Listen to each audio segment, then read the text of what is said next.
Hi friends, नमस्कार। मेरा नाम है यशोवर्धन और ये है हजेला आईएएस एकेडमी का यूट्यूब का प्लेटफॉर्म हजेलाज आईएएस। तो दोस्तों, आज हम एक ऐसे मुद्दे पे बात कर रहे हैं जो कि ऑर्गेनाइजर नाम के एक वीकली मैगजीन है, उसमें एक खबर आई है और उस खबर को बेस बना करके बहुत सारे जो न्यूज़पेपर हैं इंडिया के और बहुत सारे सोशल मीडिया प्लेटफॉर्म्स पे एक खबर चला रहे हैं कि प्रधानमंत्री मोदी की हत्या की साजिश हुई नाकाम।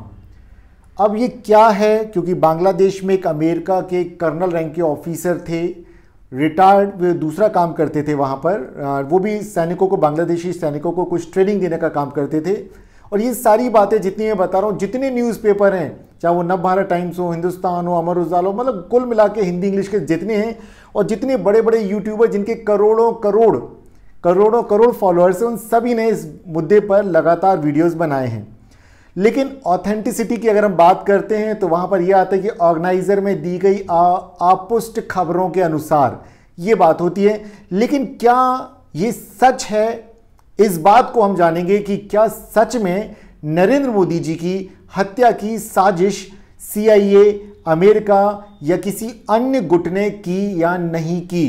क्योंकि खबर आई है और देखिए, बिना आग के धुआं तो नहीं उठता है। तो कुल मिलाकर के मैं यहाँ पर इतने दिनों से, पिछले 4-5 दिनों से लगातार इस खबर को पढ़ रहा था, समझ रहा था, उसका एनालिसिस कर रहा था, अलग अलग डायमेंशन से उसको समझने की कोशिश की और उसका जो विश्लेषण है, जो निचोड़ मुझे समझ में आया, मैं वो आपके सामने रख रहा हूँ। क्या सच में नरेंद्र मोदी जी को पुतिन या रूस ने, किसी तरह की रूस की जो इंटेलिजेंस सर्विसेज है उसने बचाया है?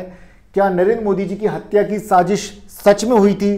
क्या अगर हुई थी तो वो नाकाम कैसे हुई, और वो सनसनीखेज दावा क्या है? इन सारे मुद्दों पे आज हम बातचीत करेंगे। तो चलिए इस खबर की खबर लेते हैं। तो देखिए, रूस ने प्रधानमंत्री मोदी को मारने की साजिश नाकाम की। अब ये निकल के कैसे चीजें आई हैं, जरा ध्यान दें। सबसे पहले मैं एक ही चीज कहूंगा, इसे कोई किसी और ने नहीं, एक मंथली या वीकली मैगजीन है, ऑर्गेनाइजर एक खास सांस्कृतिक संगठन की है, एक खास विचारधारा से प्रभावित है, उसने इस खबर को छापा है। क्यों छापा है, कैसे छापा, इन मुद्दों पे हम बाद में आएंगे। पहले समझते हैं वो घटनाक्रम जिसके आधार पर इन्होंने इस तरह का एक विश्लेषण प्रस्तुत किया है कि नरेंद्र मोदी जी की जान को खतरा था और व्लादिमीर पुतिन या रूस की मदद से उनकी जान को बचाया गया। चलिए, तो देखिए, ये एक अमेरिका के अधिकारी हैं, कर्नल रैंक के ऑफिसर हैं, टेरेंस ऑरवेल जैक्सन। और ये बात है 31 अगस्त को ढाका में, जहां पर ये अपने होटल में ठहरे हुए थे, उसी होटल में ये मृत पाए जाते हैं। और ये वो तारीख है जिस तारीख को चीन के तियानजिन में SCO समिट की बैठक चल रही थी, जहां पर व्लादिमीर पुतिन भी थे, जहां पर चीन के अंदर हुई तो चीन के प्रमुख भी होंगे और दुनिया के और भी जो भी SCO में शामिल होने वाले सदस्य वे सभी थे। पाकिस्तान भी वहां था, ईरान भी वहां था और भारत भी वहां था। तो अब यहां पे ऑर्गेनाइजर ने क्या सनसनीखेज दावा किया है, हम इसे जानते हैं। देखिए, ऑर्गेनाइजर क्या आशंका जता रहा, वो कहता है कि अमेरिकी अधिकारी को भारत और प्रधानमंत्री जी को निशाना बनाने के इरादे से बांग्लादेश की राजधानी ढाका में तैनात किया गया था। ये खबर मैं नहीं कहता, और ये खबर ऑर्गेनाइजर में जिस तरह की चीजें आई हैं मैं वो यहां आपके सामने रख रहा हूं। देखिए, जिसे वे कहते हैं, ऑर्गेनाइजर के अनुसार, जिसे भारत और रूस की खुफिया इकाइयों के संयुक्त अभियान ने नाकाम कर दिया। अभी तक ना तो भारत की एजेंसी, भारत की सरकार, भारत का विदेश मंत्रालय, किसी ने इस तरह की कोई बात नहीं की, ना रशिया ने की, ना US ने की, ना बांग्लादेश ने की, कहीं नहीं की। लेकिन क्या है, आगे बात करते हैं। ऑर्गेनाइजर में दावा किया गया है कि रिपोर्टों से पता चलता है कि अमेरिकी अधिकारी टेरेंस ऑरवेल जैक्सन को बांग्लादेश में तैनात किया गया था। किसके लिए? यहां पर एक सेंट मार्टिन आइलैंड है, ये देखिए इस जगह पर है, और इस जगह पर ये जो आइलैंड है, इस पर वे कह रहे थे कि वे यहां पे बांग्लादेश की सेनाओं को यहां प्रशिक्षण दे रहे हैं, इसको कैसे संभाला जाए, इस बात को लेकर के। तो ये रिपोर्टर, माफ कीजिए, ऑर्गेनाइजर में जो रिपोर्ट है मैं उसके हिसाब से बता रहा हूं।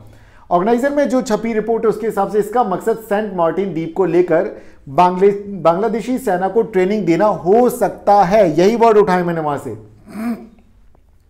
अमेरिका की, वे ऑर्गेनाइजर कहता है, अमेरिका की कुख्यात खुफिया एजेंसी CIA दुनिया भर में सरकारों को गिराने नेताओं की हत्या करने और देशों के बीच झगड़ा लगाने जैसे कामों के लिए कुख्यात रही है। और देखिए, ये खबर मैंने नव भारत टाइम्स में पढ़ी थी और नव भारत टाइम्स ने साफ साफ कहा कि ऑर्गेनाइजर में ये बात लिखी है। इसके अलावा अगर आप ये डालेंगे टाइटल तो बहुत सारे बड़े बड़े यूट्यूबर, मैंने कहा ना, जिनके पास 1-1 करोड़ के फॉलोअर हैं, 10 लाख से ऊपर के जिनके फॉलोअर हैं, जिनके सब्सक्राइबर हैं, वो इस खबर को ऑलरेडी 4-5 दिन से चला रहे हैं। मैं तो बस उन तथ्यों की जांच कर रहा हूं कि वास्तविकता क्या है, तो हम वो रखते, क्योंकि हम सही तथ्य रखते हैं आपके सामने।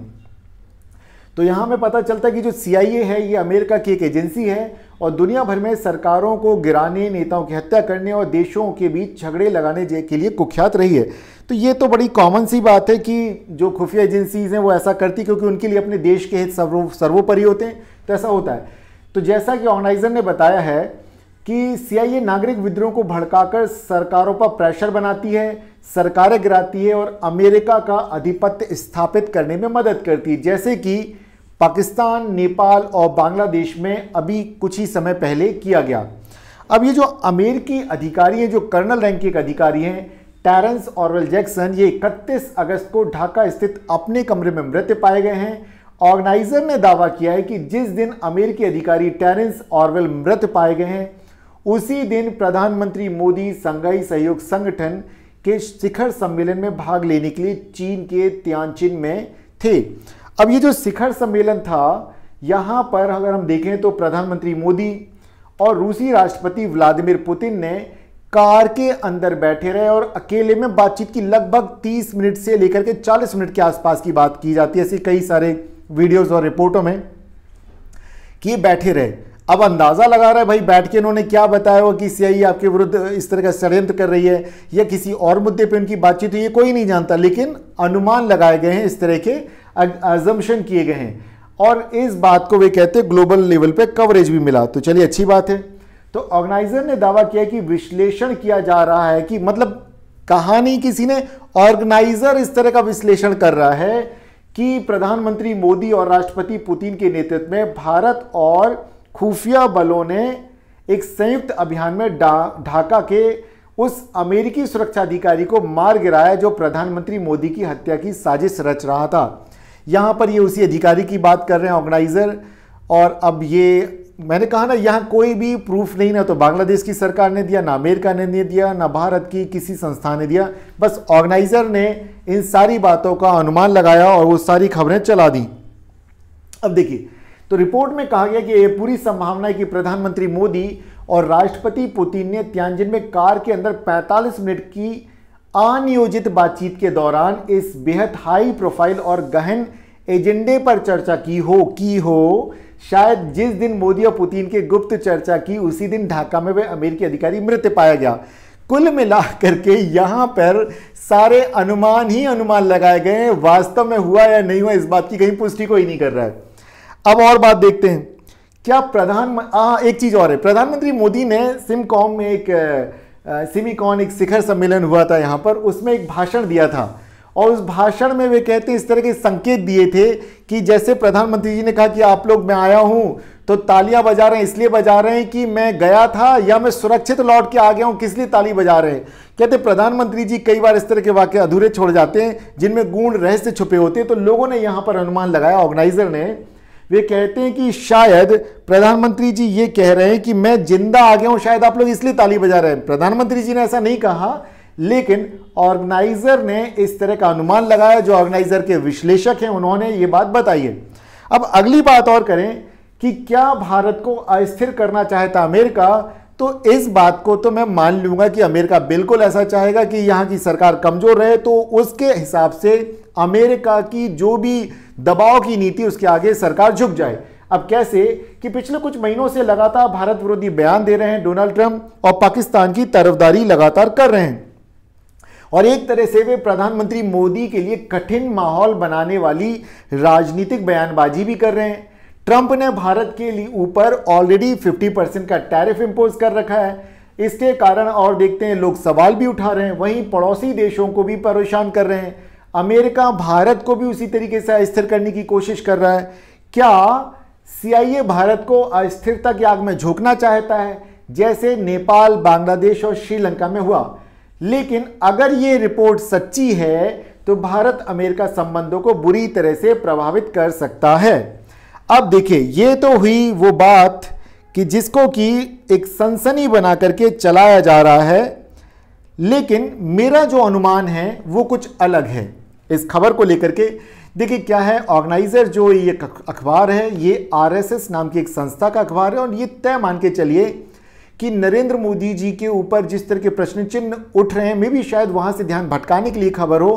कितनी सत्यता है कितनी नहीं है नहीं, लेकिन सरकारी स्तर पर अभी तक ना तो प्रधानमंत्री जी ने, ना प्रधानमंत्री कार्यालय ने, ना ही भारत के विदेश मंत्रालय ने, ना ही रशिया ने, ना यूएस ने, ना बांग्लादेश ने इस तरह की कोई बात नहीं की कि प्रधानमंत्री जी की जान को खतरा है। तो कई बार मीडिया में इस तरह की खबरों को प्लांट किया जाता है, लोग देश में उस पर चर्चा करने लग जाते हैं। तो इस तरह की खबरों पर भी आप नजर रखिए। कुछ लोगों ने तो इसको उससे जोड़ दिया था जिस तरह से शास्त्री जी की डेथ हुई थी। रीजन इसमें यह था कि जो अमेरिकी अधिकारी है, इसकी जो मृत्यु हुई है वो ही है एक विकिरण पदार्थ, पोलेनियम जिसे कहा जाता है, और ऐसा माना जाता है कि रशिया की जो एजेंसी है, जब भी उसे किसी को निपटाना होता है, अर्थात किसी की हत्या करनी होती है, तो वो पोलेनियम नाम का जो एक पदार्थ है उसका इस्तेमाल करते हैं। इससे पहले वो कई बार ऐसा कर चुके, तो इसलिए सिर्फ उस आधार पर यह अनुमान लगाया जा रहा है कि मे बी शायद रशिया का इसमें कोई हाथ हो,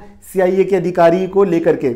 लेकिन ये जो अनुमान है ऑर्गेनाइजर के, बेवजह भी नहीं लगते हैं कि भारत को अस्थिर करने की बात हो। तो इस बात से मैं इत्तेफाक रखता हूं, सहमत रखता हूं कि हाँ ये बात सही है, क्योंकि जिस तरह से ट्रेड डील को लेकर के वार्ता हो रही है, मोदी जी बिल्कुल झुकना नहीं चाह रहे हैं। ऐसे में जहां बांग्लादेश में हमने देखा कि अस्थिरता आई, नेपाल में अस्थिरता आई, श्रीलंका में अस्थिरता आई, जब भी किसी देश की सरकार अगर अमेरिका का विरोध करती है, जैसे बांग्लादेश के विषय में बहुत साफ है कि शेख हसीना से सेंट मार्टिन जो आइलैंड है ये मांगा गया था, लेकिन उन्होंने देने से इनकार कर दिया था। ऐसे में कुछ अव्यवस्थाएं फैलाई गई, छात्रों का आंदोलन को हवा दी गई अमेरिका के द्वारा, और परिणाम यह हुआ कि शेख हसीना की सरकार वहां गिर जाती है, तख्ता पलट हो जाता है, और बांग्लादेश में जनरेशन जी के आंदोलन के नाम से सरकार बदल दी जाती है।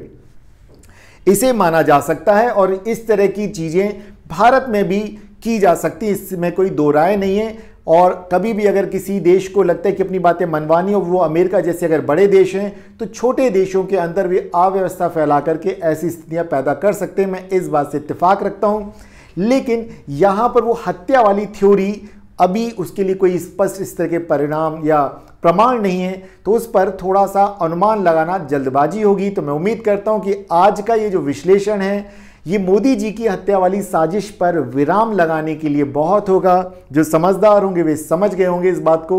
तो प्लीज़ आप समझदारी से काम लीजिए। भारत बहुत मजबूत देश है, हमारे प्रधानमंत्री जी बहुत मजबूत हैं। हाँ, नो डाउट कई बार राजनीतिक कारणों से इस तरह की बातें चलती हैं कि अगर कभी कोई डिसीजन नहीं लिया जा रहा है या कोई अलग तरह की रणनीति बदली जा रही है, तो वहाँ पर प्रश्न ना उठें, तो अलग तरीके से चीज़ों को पेश किया जाता है। राजनीति ऐसे ही चलती है। दोस्तों, मेरा नाम है यशोवर्धन और ये है हजेला इस एकेडमी का यूट्यूब का प्लेटफॉर्म।